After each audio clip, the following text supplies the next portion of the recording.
Hablaste un poquito de si se puede decir, su deseo, o la meta quizás que tienes detrás de estas enseñanzas. Estás enseñando, aclarando y reformando.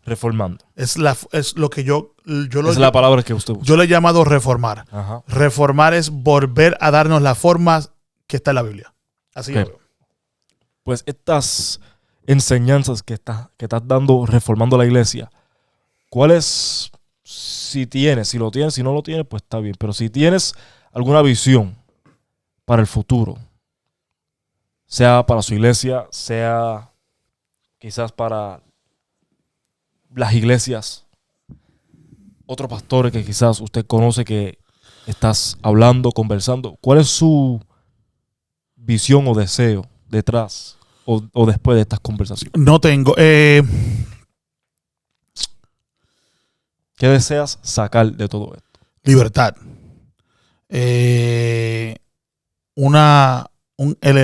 el conocimiento y el entendimiento de la iglesia para que alrededor de el mundo entero las iglesias puedan tener un evangelio práctico para que entonces puedan llevar gentes al Señor. Yo entiendo la mentalidad de que tú te vas a perder por esto. De verdad que tú no estás dispuesto a dejar eso para ir para el Señor. Yo lo entiendo.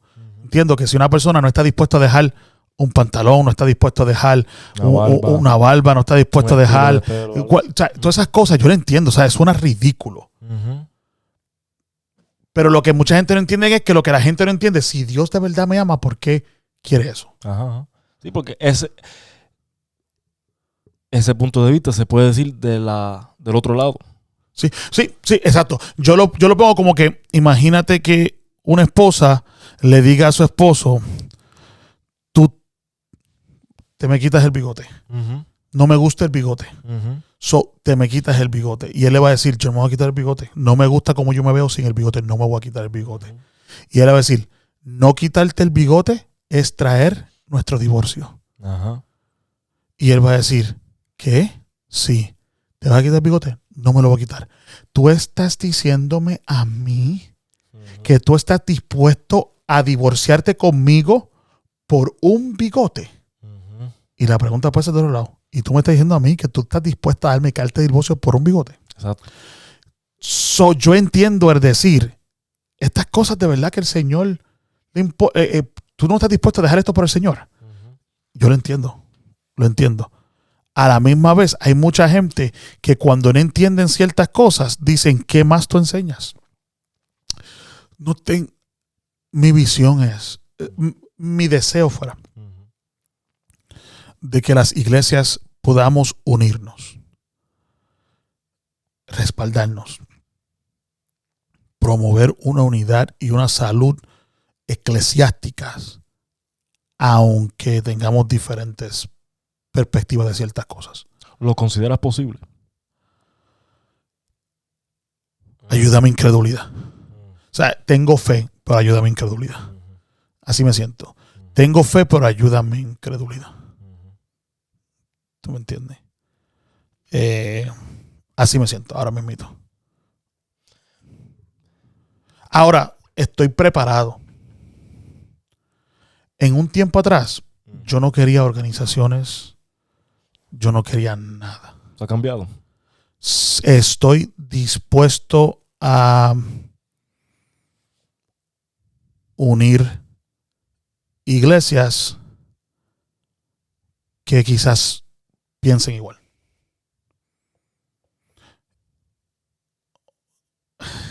Un orfanatorio casi. O sea, una iglesia que piense igual en un lado, como yo pienso, y tenga los mismos resultados. Que las iglesias alrededor ahora le digan, tú eres un liberal y no vamos a bregar contigo. Porque lo que pasa es que yo creo que hay liberales. Claro. O sea, yo creo que hay iglesias liberales. Y solamente porque la iglesia conservadora vecina mío no me quiere, yo no estoy dispuesto a irme con el liberal. Sí. The enemy of my enemy is not my friend. ¿Tú me entiendes? Así que mucha gente considera. Mucha gente lo que están esperando es, tarde que temprano Jason no va a tener más nada, se va a ir con alguien. Lo vamos a ver con los liberales, vamos a ver en la iglesia de... Pero no estás dispuesto. No, porque yo tengo convicciones. Claro. Yo perdí amigos por no querer hacer un drama. Sí. La forma que yo soy ha sido inculcada en mí. Desde su niñez. Desde mi niñez. Yo soy de las personas que una vez que Dios me dice, o una vez que esta es mi convicción, yo me voy. Entonces, te cuento una historia que no tiene que ver nada con la iglesia. Nada con la iglesia, para que tú veas cómo yo soy en mi vida. Ajá. Muchos años atrás, cuando se escribían cheques Wow. para hacer cosas. Cheques para pagar pizza. Que lo aceptaban. Sí. Yo ordené un par de pizzas para mi casa, unas comidas, esto, lo otro, y escribí un cheque. Cuando escribí el cheque, fui al otro día para el banco. Y cuando fui al otro día por la mañana para el banco, me di cuenta que me habían quitado un montón de dinero del banco. Entré al banco y había un problema, y era que una persona tenía una cuenta en Painesville, en el mismo banco que yo tenía, con mi mismo nombre, en one digit different en Social Security.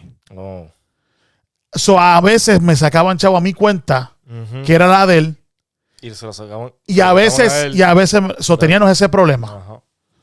La cuestión fue que ellos se enteraron después de eso, pero en ese momento hicieron una investigación.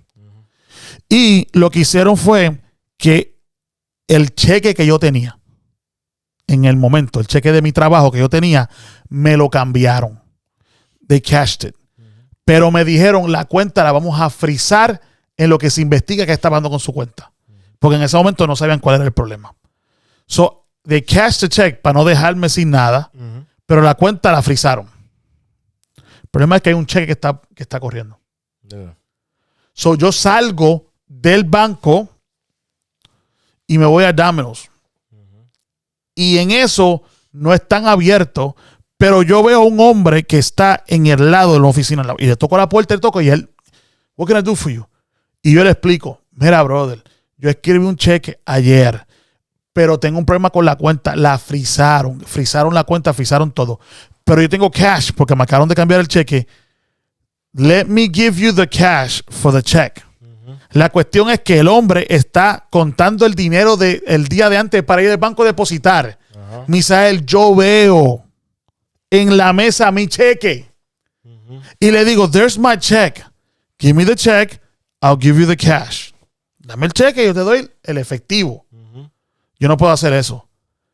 Mira, va a rebotar el cheque porque me frizaron la cuenta. Tengo aquí el efectivo. Dame el cheque y yo te doy el efectivo y quedamos cuadrados. Y el manager, no, yo no puedo hacer eso, que esto, que sí, lo otro.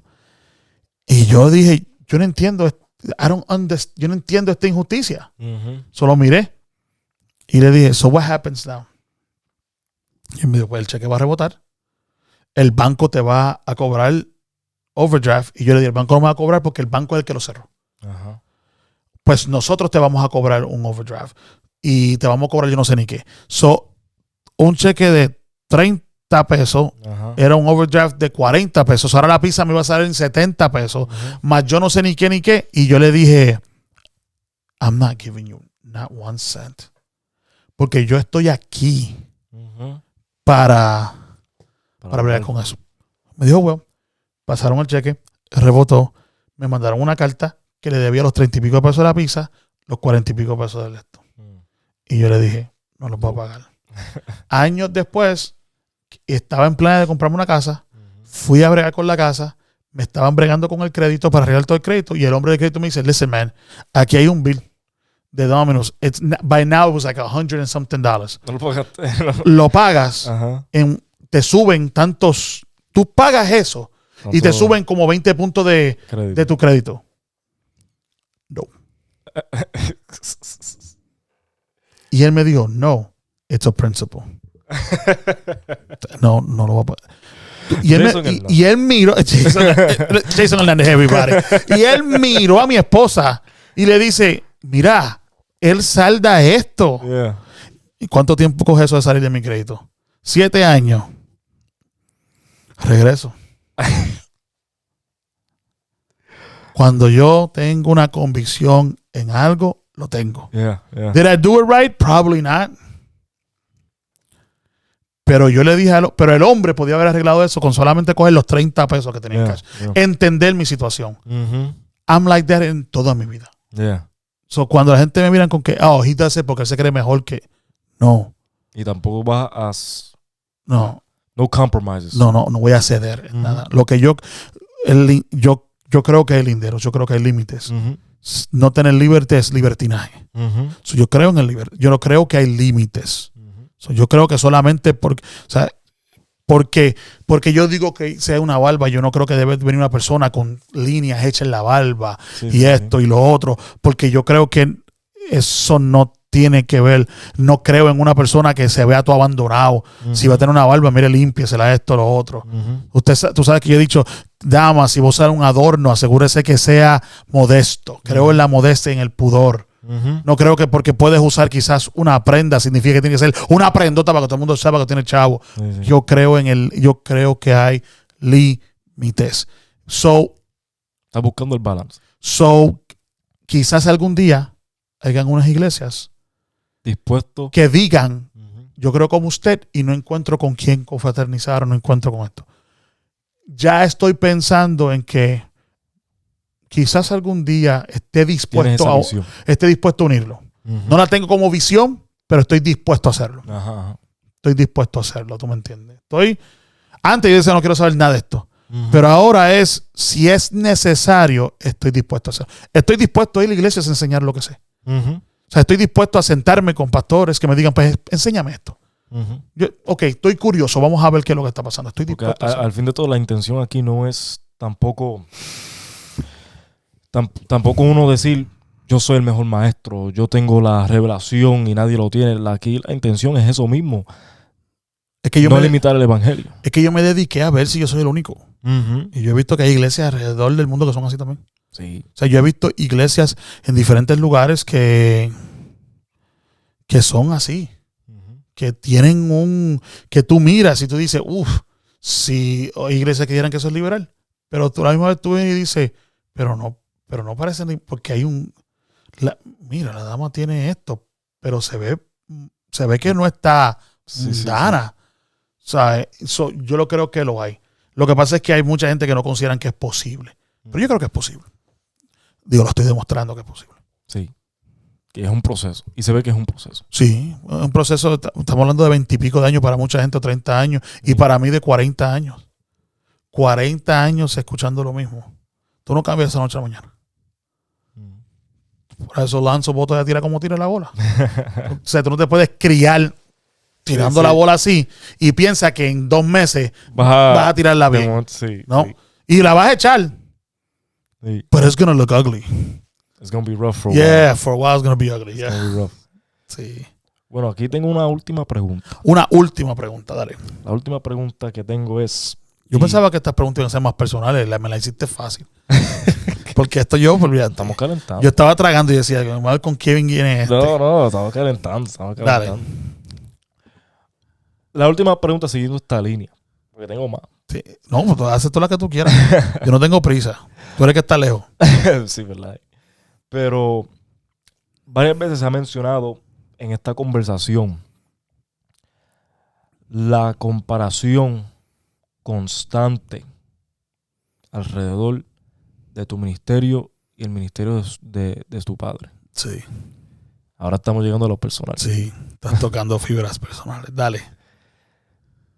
Y hemos visto los comentarios. Hemos visto, como dicen en inglés, the jabs. Y los comentarios personales.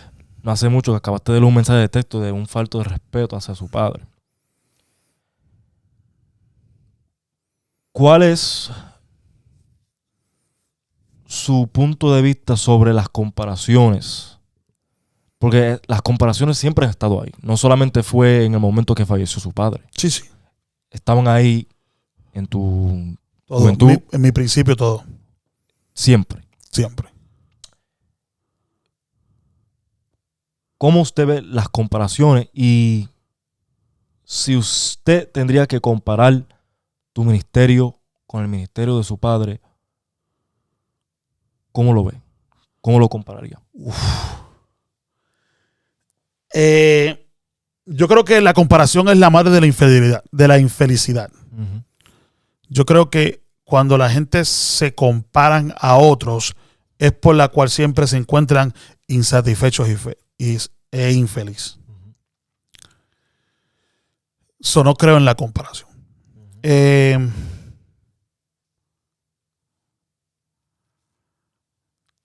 Muchas personas pensaban que yo iba a ser 2.0. Uh-huh. O sea, yo iba a ser la nueva versión de mi papá. Uh-huh. Y por eso es que mucha gente termina frustrada. Porque ellos consideraban, y aún yo consideraba, que yo iba a ser la segunda versión. Uh-huh.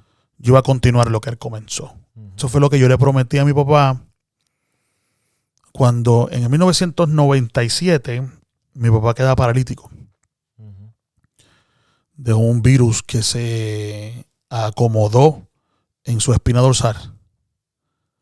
Y mi papá, pues, empieza a paralizarse sin saber lo que está pasando.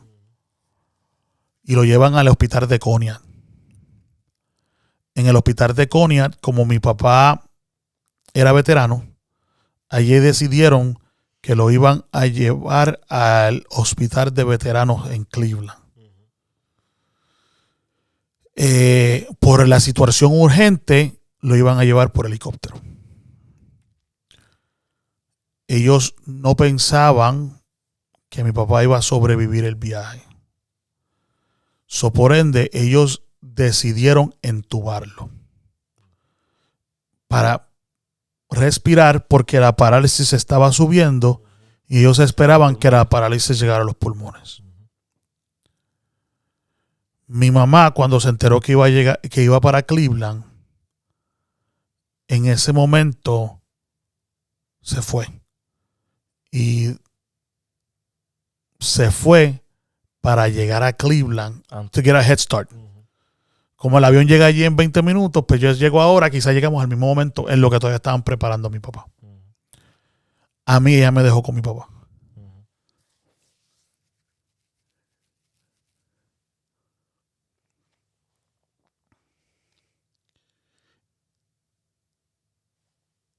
Y mi mamá se fue.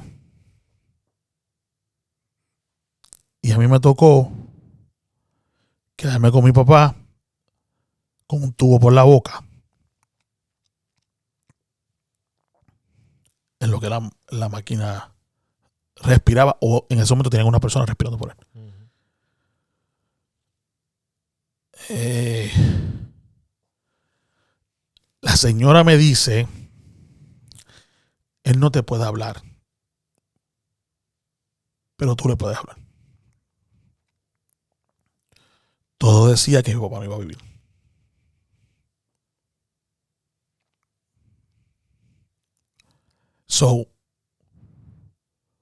Ese era el momento de yo darle lo que yo considero que va a ser las últimas palabras.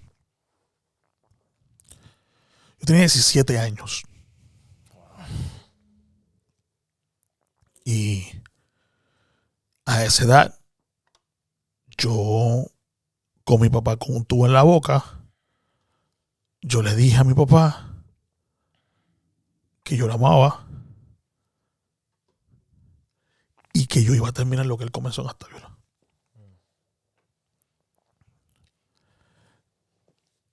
Le da para el frente varios años y mi papá sobrevive. Y aunque quedó afectado de la parálisis y todo, sobrevivió. Pero yo soy un hombre de palabra. Y yo le había prometido que yo iba a terminar lo que él comenzó. Por mucho tiempo yo pensaba que me tocaba hacer eso. Cuando yo fui a ver a mi papá una vez, y cuando estaba viendo a mi papá, yo me di cuenta que mi papá, esta última vez, yo me di cuenta que mi papá estaba muriendo. Estaba en una condición que yo sabía que no iba a mejorar. Y yo me acuerdo que yo regresé a mi casa y me senté en la cama y mi esposa me preguntó qué me pasaba y yo empecé a llorar. Y yo le dije, papi se muere. Papi no se va a levantar. Y ahí fue cuando yo miré a mi esposa y le dije, yo no sé cómo yo voy a reaccionar cuando él no esté. Porque para mí, él era la confirmación de muchas cosas. Cuando yo regreso a ver a mi papá, esa misma tarde regreso a ver a mi papá y cuando voy a regresar a ver a mi papá me pregunta que cómo yo estoy. Y ahí fue cuando yo le digo que estoy bien, que me duele la espalda y esto otro. Y él me miró y me dijo que cómo tú estás. Y yo le dije, ahí. Y mi papá, que aunque siempre estuvo en esos momentos, siempre tenía los ojos abiertos, me miró y me dijo, el problema es, brother, que ustedes son los que se preocupan del legado, yo no me preocupo del legado. O sea, a ti no te toca continuar mi legado, ni yo continúo el legado de nadie. Yo hice mi trabajo. Y una vez que se acabó mi trabajo, te toca hacer tu trabajo. No continuar mi trabajo. Él me lo dijo sin saber lo que estaba pasando. So, la comparación para mí es lo más difícil. La comparación es la razón por la cual me cogió años de dar el estudio del tabernáculo. Ayer yo empecé el estudio del Apocalipsis. Yo llevo pastoreando 12 años y no lo he tocado. Porque la comparación es quién le llega a los tobillos a Pedro Hernández. Y esta gente en la iglesia, algunos de ellos son nuevos, pero algunos cogieron el estudio. Estuvieron ahí. Ellos estuvieron ahí. Ellos van a estar sin querer. Tú estás consciente que la comparación que está. hay una comparación. Yo estoy consciente de que sin querer Sí, va a haber de que pasa. porque eso va a pasar. Pero si yo no enseño el Apocalipsis porque los que lo cogieron con mi papá van a comparar, tengo la mitad de la iglesia que nunca lo ha tomado. Ajá. Eso tengo que hacerlo. Yo no considero no me comparo. Siempre digo que no le llego a los tobillos. Una de las últimas palabras que mi papá me dijo 2 días antes de morir fue que me dijo, yo quiero que tú sepas que tú eres mejor. Y que yo le dije, reprende al diablo, o sea, deja eso. Yo quiero que tú sepas que tú eres mejor. Tú me preguntaste ahorita que por qué, que si yo tenía un fuerte. Yo no tengo comparación, yo no me comparo ministerio ni tampoco quiero ser la otra parte de mi papá y entiendo que mucha gente comparan y no me interesa. Y viví por eso cuando era joven, porque yo quería ser, pero ya no. Pero yo hablaba con mi esposa de eso hoy, fíjate, y yo le decía que cuando yo era pequeño, cuando yo era niño, yo tenía unos predicadores que me gustaban, unas personas que me gustaban. A mí me gustaba la convicción de Jeñito Rodríguez López. Era un predicador en Puerto Rico que atacaba mucho el catolicismo. Pero ese hombre, ¿sabes? Ese hombre moría por su convicción. Me encantaba la convicción de Jeñito Rodríguez López. Me encantaba la valentía porque yo era un muchacho cobarde de Jorge Rasky. Y que él te decía las cosas como eran y no le importaba nada. No tenía miedo a demonios, no tenía miedo a nadie. Me encantaba la elocuencia de Torres Ortega. Me encantaba la pasión y el orar por los enfermos. Y la capacidad de salvar almas de Gigi Ávila. Y yo un día le oré a Dios que yo quería que mi ministerio fuera una representación de todos ellos. Yo pensé que si tú lograbas hacer un hombre o un ministerio que tuviera todo, un poquito de todos ellos, fuera perfecto. Yo vi en campañas a gente de Gigi Ávila, a gente caer endemoniada y Gigi Ávila seguir andando. Otros le reprendían el demonio, pero él no reprendía los demonios. Como también vi a gente llegar a enfermas a una iglesia, a un culto de Jorge Rasky y irse enfermo. Pero Gigi no. No vi a Torres Ortega ni sanar ni reprender, Ajá. pero enseñaba una palabra sólida. Ujú. You wanted the complete package. Yeah. Ujú. And I look back and I think I am. Mm.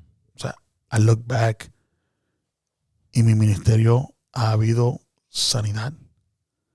En mi ministerio ha habido libertad de endemoniados. Ujú. I have no fear. Ujú. I get on the altar, I'm fearless. Ujú. I say whatever to whomever. Ujú. O sea, no tengo el miedo. Tengo una convicción inmovible. Ujú.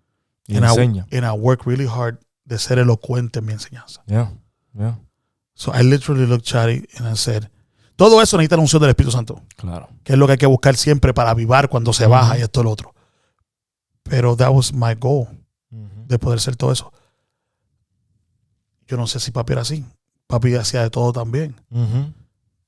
You know, I don't know. Ese es mi maestro, ¿tú me entiendes? Ese es Yeah. mi héroe. Yeah. Pero si vivo en la comparación, soy infeliz. Ujú. Soy infeliz. Porque todavía creo que no le llegó a los tobillos. Aunque él considera considera que yo era mejor. considerado. Ujú. Él me decía, tú eres mejor. Tú enseñas mejor, tú predicas mejor, tú eres mejor. Y yo le decía, no digas eso, porque yo sentía que él me lo está diciendo para sentirme. Él me decía, no, yo lo creo. Yo lo creo, tú eres mejor.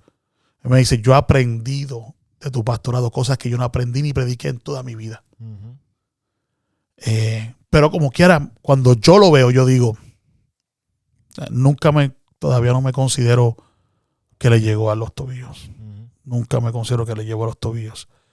Y por eso sigue siendo mi héroe y por eso me gusta todas esas. Me gusta aprender de las cosas que él hizo y le pido al Señor que me dé muchas cosas que él tiene. Ujú. Diferente a algunos pastores hoy en día que hoy miran a uno como si fueran el mismo nivel de uno, mejor que uno, Ujú. y se le olvidan que un día eran mis estudiantes Ujú. o un día eran estudiantes de otro. The minute que tú empiezas a mirar a tu maestro as your equal, Ujú. you lost it. Yeah. You lost it. Yo vi gente irse de esta iglesia que su pastor era Pedro Hernández, irse y después decirle Pedro.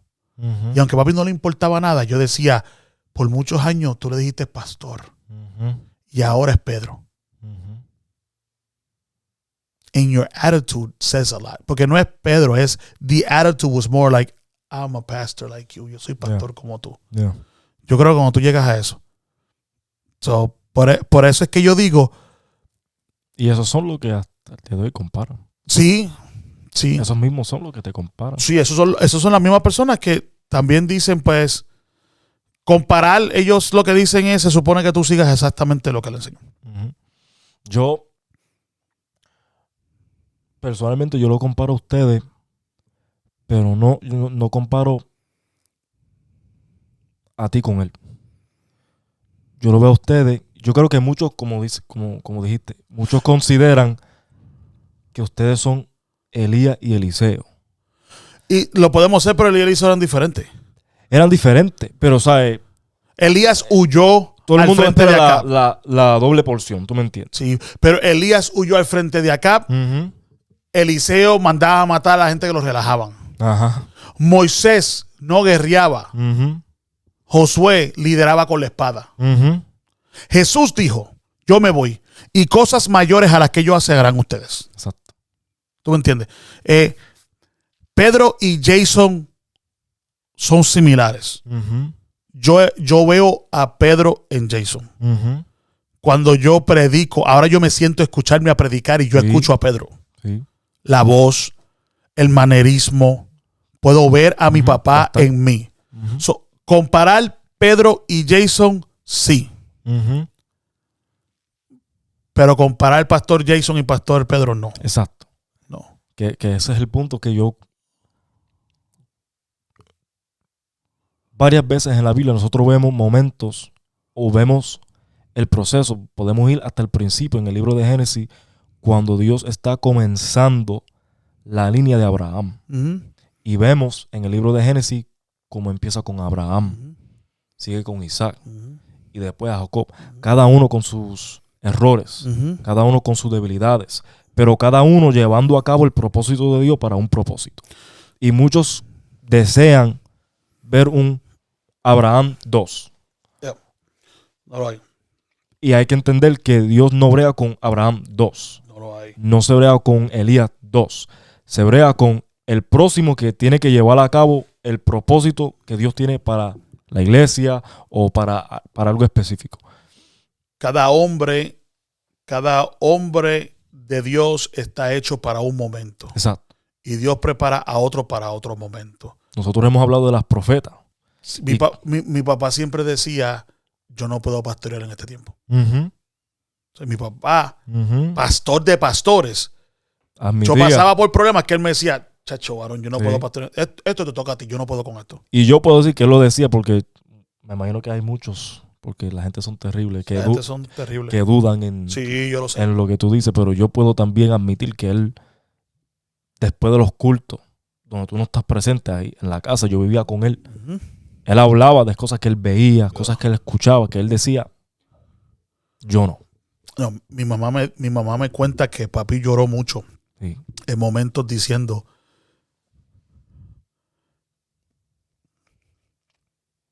que él se lamentaba cuán sufrido era mi ministerio. O sea, que él decía, el ministerio de Jason es sufrido. ¿Me entiendes? Y yo te puedo contar de que toda mi vida ha sido así. Sí. Y él lamentaba que fuera tan difícil y tan sufrido. Y por eso, pues, él pues, era como era. Pero sí, él lo decía, él no lo decía a todos nosotros, él nos decía a los obreros cuando era nuestro presidente. Él decía, ustedes necesitan una doble porción porque el tiempo que ustedes van a pastorear, nosotros no podemos hacerlo. Él lo decía. Pero ya, yo tuve que soltarme de la comparación, no solamente de la comparación, tuve que soltarme yo lloraba mucho porque yo me sentía así como mis hermanos. Lo que ellos no saben es que yo me sentía así. Exacto. Lo que ellos quizás no entienden es que yo me sentía que yo estaba traicionando la enseñanza de mi papá. Y